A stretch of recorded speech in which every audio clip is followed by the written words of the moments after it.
Ni vyote. Yani sina choice. Sasa hivi anasimamia mke wangu vitu vingi. Yani vitu vingi anasimamia mke wangu. Na mama. Na mama yangu. Kwa hiyo hapo kiufupi tuseme njia ya hewa ilikosewa ikakatwa. Ikakatwa ndio. Na shida ilikuwa ni goita. Ndio. Goita ya ndani. Labda kwa upande wa goita vipi, imeisha hilo tatizo? Kwa sababu nilikuwa nimekonda, kwa sababu hata picha ukionyesha picha zangu anazo mke wangu kwenye simu. Ukionyesha hizo picha za nyuma, unasema huyu jamani mteja au ana tatizo lingine. Yani kwa nimeisha, sio hivi. Ukionyesha picha zangu nyingine mwenyewe unaweza kusema huyu sio mimi. Natisha.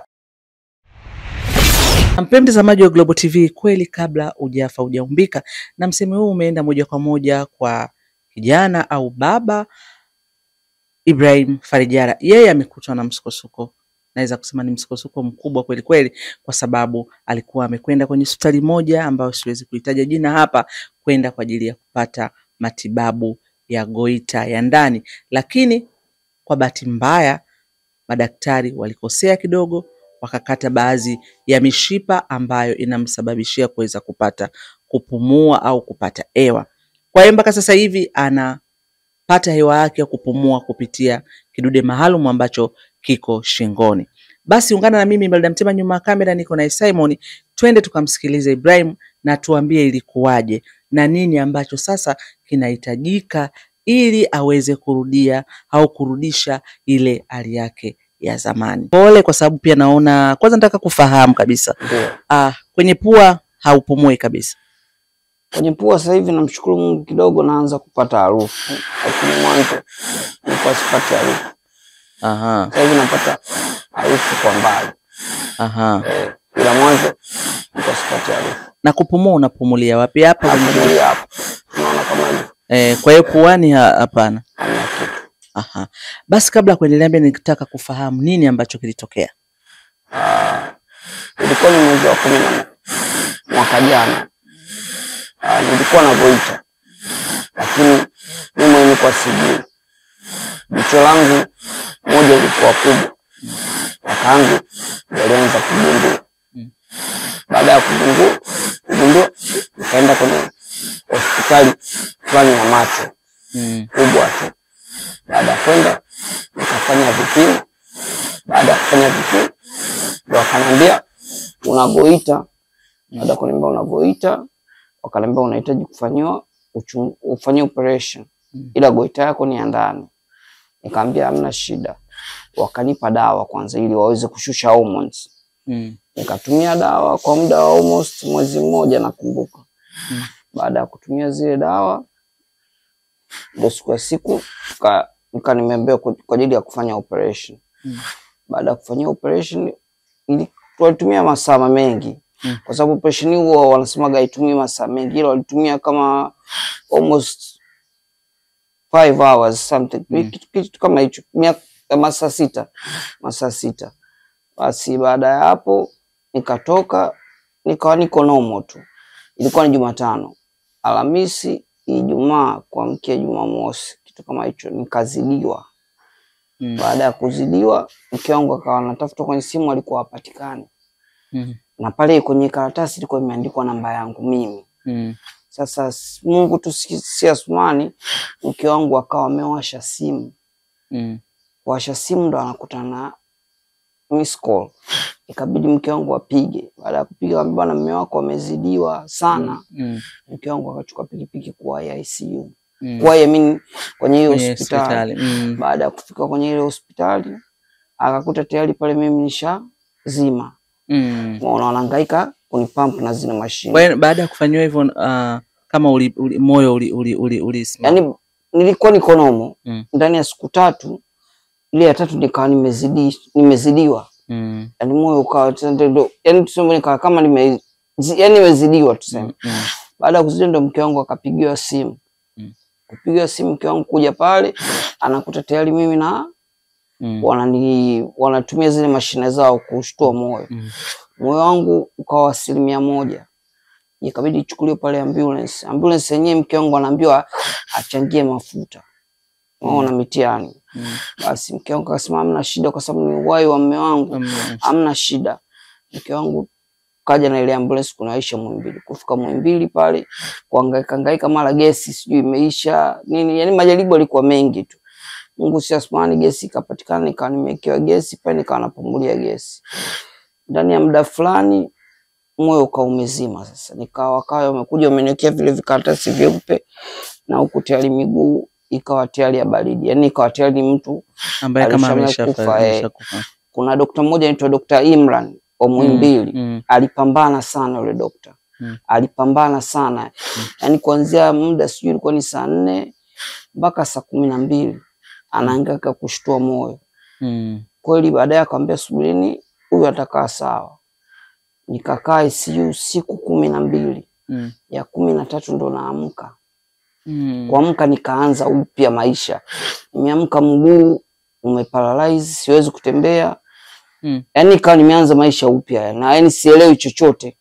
Pia nikawa nakutana na changamoto pale, kuna siku nilizidiwa usiku nikawa nashindwa kupumua. Tunamuita madokta waje kutusaidia. Madokta wakawa wagumu kuja, mpaka kuna dokta mmoja kumbe alikuwa nimelazwa naye ni mtu wa Mloganzila. Yeye ndo akawa anakaripia sana wale manesi baada ya kuja kwamba nyinyi mnaweza mkaua mtu. Kwa nini inakuwa hivi? Umeona? Ndio akaja wakaniwekea mashine ile. Kesho yake mimi nikalalamika kwa mke wangu na mama. Nikamwambia mke wangu, mimi hapa hospitali Sky. Kaambia Sky kama vipi nilipie ni VIP. Yani vitu ambavyo vinasononesha lakini yote ni majaribu tu. Yani nimepitia vitu vingi mpaka nashindwa kujielezea sana. Sababu naumia. Kuna vitu nikikaa nikiwaza hata nikiwa peke yangu mwenye huwa nasononeka sana moyoni. Unaona? Hebu niambie Ibrahim, baada ya hapo sasa nini ambacho walikiamua hapo hospitali ya Muhimbili badala ya kwenda pale? Sasa Muhimbili alikuja kwa sababu mimi nimeamka nilipokuta tayari nishatobolewa, nimewekewa hichi. Unaona? Baada ya hapo nikatolewa, nikarudi nyumbani hapo. Kurudi nyumbani nikawa nimekaa sasa, mke wangu ndo akawa ananiogesha, ananilisha pamoja na familia yangu. Nikaa hapa kwa mama. Nimekaa, baadaye ndo kuja kwenda Muhimbili. Madokta wakasema bwana wewe hapa hatuwezi kukutibu tena. Tusubiri mpaka madokta waje toka Ulaya au la uende India kutibiwa. Umeona? Kwa sababu wanasema pale wao hawezi kunani kutibia hiki kitu. Na dokta mmoja wa pale Muhimbili jina la muhifadhi alinipima, aliniingiza kitu puani huko, akatuonesha huo mfumo wa kupumua ulikuwa kama nani kimebana hivi, kimekuwa kidogo wakati ukipumua inatakiwa iwe na basi ndio mwisho wa siku tukawa tumediscuss na familia, jamani tujichangeni mimi niweze kwenda kutibiwa India. Ndio tukawa tunahangaika hivyo tunapambana michango, tumehangaika mimi mke wangu na mama, ambapo imepatikana michango kidogo ambayo bado haikukizi. Na wakati imefanya mawasiliano na hospitali za India walisema gharama ni kiasi gani? Mara kwanza kwa sababu kule India kama milioni 50. Milioni 50. Ili uweze kurudi kwenye mfumo kwa normal ya milioni 50. Okay. Kwa sasa hivi Ibrahim kila kitu chako kimesimama. Kimesimama, ila visa nayo. Namshukuru Mungu alitusaidia, ila kuna baadhi ya vitu vimesimama. Kwa maana kwamba katika maisha yako sasa ya kawaida, maana si ulikuwa labda unafanya kazi, unaisaidia familia yako. Vitu vyote vimesimama. Yani vyote. Yani sina choice. Sasa hivi anasimamia mke wangu vitu vingi. Yani vitu vingi anasimamia mke wangu. Na mama. Na mama yangu. Kwa hiyo hapo kiufupi tuseme njia ya hewa ilikosewa ikakatwa. Ikakatwa ndio. Na shida ilikuwa ni goita. Ndio. Goita ya ndani. Labda kwa upande wa goita vipi, imeisha hilo tatizo? Kwa sababu nilikuwa nimekonda, kwa sababu hata picha ukionyesha picha zangu anazo mke wangu kwenye simu. Ukionyesha hizo picha za nyuma, unasema huyu jamani mteja au ana tatizo lingine. Yani kwa nimeisha, sio hivi. Ukionyesha picha zangu nyingine mwenyewe unaweza kusema huyu sio mimi. Natisha. Yani natisha. Sasa hivi nimerudi mwili hadi sasa hivi nahangaika kupunguza mwili mwenyewe. Dadangu. Pole sana. Sasa ndio tunataka kufahamu kwa sababu baada ya tukio, sababu ile tatizo ina maana limetokea hospitali. Ndio. Hospitali husika wanasemaje baada ya kuona kwamba wamefanya ile kosa? Tuliwafuata, kwa sababu ni hospitali kubwa kama tulivyosema, tumeweka kwenye mabano, ni hospitali kubwa sana. Ndio. Tuliwafuata wale pale hospitali, mimi na mke wangu. Tukawaelezea kila kitu na tuliandika barua. Mara kwanza tuliandika barua ya kisheria. Baadaye wakatuita kwenye kikao. Kwenye kikao mke wangu akaongea nao vizuri tu kwamba tunaomba msaada, watusaidie, watuchangie. Wao wakasema sawa, ngoja wakae kama cabinet wajue wanatuchangia vipi. Mwisho wa siku walikuja kutupa milioni 4. Milioni 4? Milioni 4. Kwa kukosea hiyo njia ya kukata. Walitupa milioni 4. Milioni 4 tu. Tena na hiyo milioni 4 yenyewe baada ya kumpigia bosi wao. Mimi mwenyewe ndo nilimpigia. Kwa sababu ilikuwa kama inazungushwa. Na wao wenyewe waligundua kabisa, wakakiri kwamba walikosea. Walikubali. Huyo daktari alikubali kabisa. Alikubali kabisa kwamba ndio nilikosea. Na daktari mwenyewe akusema kwamba amekata mishipa. Mimi nimeenda kuambiwa Muhimbili. Yaani Muhimbili ndio amekuja kutuambia kwamba bwana, mshipa wewe, kuna mshipa umekatwa bahati mbaya. Umenielewa? Lakini yule daktari akuja kusema akati itakiwa aseme toka siku ya kwanza kuna mshipa tumeona nini, akusema tumekuja kugundua baadaye sisi wenyewe. Haya, mimi unajua kupitia Global TV ndio watu wengi wanaitazama, lakini pia serikali ndio na watu husika, kwa sababu kutokana na tatizo ambalo limekupata ilikuwa inatatikana kabisa kwamba waliosababisha ndio waweze kugharamia ndio kuanzia matibabu au taratibu zote ili uweze kurejea kwenye hali yako. Ndio. Lakini kwa sababu serikali inatuangalia, watu ambao wana upendo na huruma wanatuangalia. Mimi natamani utaje namba yako ya simu. Namba yako ya simu hiyo inaweza kuwa na maana mbili. Cha kwanza, wanaweza watu wakakutafuta, inawezekana serikali, watu ambao wanahusika na mambo ya afya wanaweza kutafuta ili kujua ilikuwaje na nini. Lakini pia hii namba ni kwa ajili ya watu sasa kusaidia chochote ili uweze kwenda kukamilisha matibabu yako nchini India ili uweze kurejea kwenye hali yako kama zamani. Ungetaja namba zako za simu na jina na kila kitu. Sawa. Namba zangu za simu na Tigo na Voda, ambayo Tigo ni 0713 777 067. 7 ziko 3 alafu 067. Ya Voda ni 0740 94 47 77. Jina ni Ibrahim Rashid Farijala. Kwa hizo namba zote? Zote. Na mwisho natamani uzungumze sasa na watoto madaktari ambao wanawafanyia operation wagonjwa au wanawatibu kwa namna ambavyo wanapaswa kuwa makini. Kwa sababu kama wewe tayari umeshakuwa na tatizo. Ndio. Na tatizo lenyewe linahitaji gharama kubwa ili uweze kurejea afya yako kama zamani. Mimi nachopenda kusema tu madaktari wawe wa kweli, na pia mnapomfanyia mtu kitu kama anakuwa amepata changamoto, ni heri mtaarifu mapema kwamba bwana, kuna kitu tumekosea hapa, tunafanyaje ili tuweze kusaidiana sisi wenyewe. Hata wewe mwanadamu ukiambiwa tunalo daktari bwana, tulikosea bahati mbaya, unakuwa na moyo hata mtu akusamehe. Lakini nakuja mtu unaenda unagundua mwenyewe ile kitu inaumiza. Kumbuka dadangu, kwa mfano mimi nakunywa dawa ya maisha kubalance hormone, wakati mimi niko na maisha ya kawaida tu, normal life. So sasa hivi kila siku ya Mungu lazima ninywe dawa, na dawa nanunua every day. Jana nyenye nimeenda kununua na mke wangu dawa 15,000 kila mwezi, niwe natoa 15,000. Sina kazi, sina nini, natoa wapi hiyo hela? Piga 15,000 mara mwaka ni shilingi ngapi?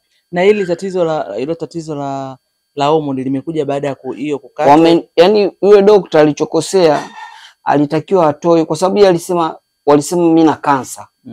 Muendeleo, lakini walivyokuja kunipima wakuta sina kansa. Ilichotakiwa itakiwa atoe boita moja. Alafu baada ya hapo angeenda angepima ile nyama. Ile nyama ingeonyesha sina kansa, wangeniacha na thyroid moja. Ningeendelea na maisha mengine noma. Sasa ikanitoa zote.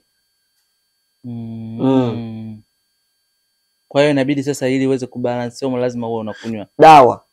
Afu pia amenifanya niwe na high temper. Na kwa sometimes napata hasira. Wakati mimi sina hiyo tabia. Yaani wameniharibia maisha vibaya sana. Sana. Sometimes dada yangu Imelda huwa analia mwenyewe hata nikiwa nafanya mazoezi.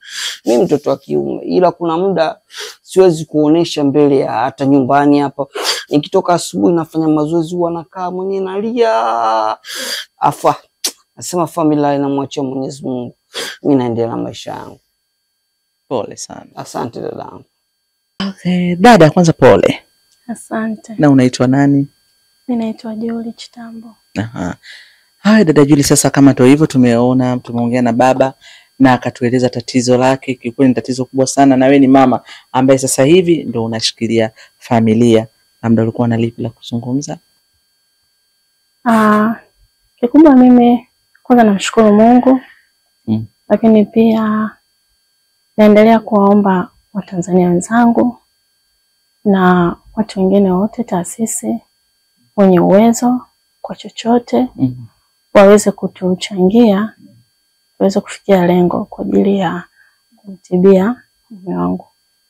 Sababu yeye ndo alikuwa baba, ni kila kitu kwenye familia.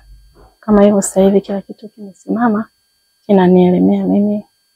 Angalia tuna mtoto mdogo. Na natakiwa niwaangalie. Na yeye kama hivyo gharama milioni 50 kwa kweli kubwa sana kwa mimi, sitaweza. Tunajitahidi kama familia, tumejichanga, tumefikia tulipofikia. Tuna kama milioni 16 sasa hivi. Tumepelea na milioni 34 ili kuweza kufikia gharama hizo ambazo zinatakiwa. Sasa ukiangalia ndugu zetu na watu wengine wote wa karibu wameshatuchangia. Kurudi tena kila saa kila siku ndogo nao inakuwa ngumu kwa sababu pia na wao wana majukumu yao, wana vitu vingine. Nikasema basi tuende na kwa wengine pia waweze kutuchangia kwa chochote. Pole kwa matatizo ambayo amekukuta Juliana. Ni matatizo ambayo yanaweza kumpata mtu yoyote, lakini tunachokiamini kwamba serikali imeona, watu ambao wenye mapenzi mema wanaona tatizo, na Watanzania ni watu wema sana. Wanasaidiana, wanabebana kwa namna. Ninachokiamini basi mumeo atapata msaada na ataweza kurejea katika hali yake kama ilivyokuwa hapo awali. Pole sana. Na mpenzi mtazamaji wa Global TV, nafikiri umeweza kumsikiliza vizuri Ibrahim pamoja na mkewe. Wameelezea nini ambacho kilitokea mpaka sasa hivi yuko kwenye hali ya namna hiyo. Basi shime wa Tanzania wao wamejikusanya kama ndugu marafiki, hawakujibweteka, wametafuta, walipotafuta wamejikuna, walipopaweza na kuweza kukusanya hicho kiasi cha milioni 16. Bado inahitajika milioni 34 ili aweze kwenda India akatibiwe na aweze kurudi kama zamani. Basi namba za simu zinapita hapa, ni namba zao zenyewe za mkononi. Utakachotuma chochote kitafika kwenye mikono yao, lakini kama una msaada wa kuwazungumza nao, kuna ushauri wote ambao mnao, basi mtatumia hizi namba zinazopita hapa chini. Mimi naomba nikushukuru sana mpenzi mtazamaji wa Global TV. Ni mimi Imelda Mtema, nyuma kamera nilikuwa naye Simon Ezekiel. Endelea kutizama Global TV. Asante. Ili kuwa mwanafamilia bora wa Global TV, usisahau kusubscribe, like, kushare na kucomment. Baada ya kusubscribe, bonyeza alama ya kengele ili kupata taarifa kwa kila video inayopanda Global TV Online.